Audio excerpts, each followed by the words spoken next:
আসসালামু আলাইকুম। ইতিমধ্যে আমরা সুন্দরবনে এলাকার ভিতরে চলে এসেছি। প্রায় দেখা যাচ্ছে, দেখতে পাচ্ছেন আপনাদের এই মনোমুগ্ধকর এলাকাটা দেখতে আপনাদের কেমন লাগছে সেই দৃশ্যটা আপনাদেরকে আজকে দেখাবো। এই যে আমাদের মঞ্চে মেলা কিছু লোক আছে, আপনাদেরকে এই লোকগুলো আপনাদেরকে বলে দেবে যে সুন্দরবন কিভাবে কি সুন্দর আর কি গ্রাম দেখতে, সেটাই প্রকাশ হবে আপনাদের। আপনারা দেখতে পাচ্ছেন এখন এই ইতিমধ্যে সুন্দরবনে এলাকার ভিতরে চলে এসেছি প্রায়।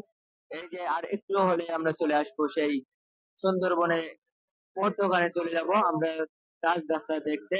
আর একটু বাদে আমরা ট্রলার থেকে নামবো। এই যে প্রায় চলে এসেছি, আমরা কলের কাছে চলে এসেছি। তাই আপনাদেরকে আজকে দেখানোর চেষ্টা করব যে আমাদের উস্তাদ সমৃদ্ধ ছাত্র ভাইরা দেখাবে আপনাদের কেমন লাগে যে সুন্দরবনটা দেখতে, আপনাদের দেখানো মুগ্ধকরণ করা হইবে আপনাদের। আপনাদেরকে আজকে দেখানোর চেষ্টা করব আমাদের এই যে দর্শকরা আছে, এই দর্শকরাই আপনাদেরকে বলে দেবে যে সুন্দরবন আছে কিরাম হচ্ছে দেখতে সুন্দর। যাচ্ছি সে আমাদেরকে সেই দাদা সমতুল্য যে সুন্দরবন আপনার কেমন লাগে। আলহামদুলিল্লাহ, সুন্দরবন তো আল্লাহটা নিয়ামত। সুন্দর, খুব ভালো লাগে। এর ভেতর বাঘ সিংহ সব আছে। বানর গিলি, আপনারা সাবধানেই যাবেন। বানররা কিন্তু ওই বাদাম টামাশা নিগাল হাতে করে খেয়ে নেবে। আপনারা একটু সাবধান থাকবেন। আর ওদের তো খাবার প্রয়োজন আছে।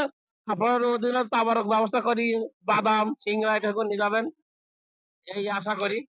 আলহামদুলিল্লাহ, আসসালামু আলাইকুম।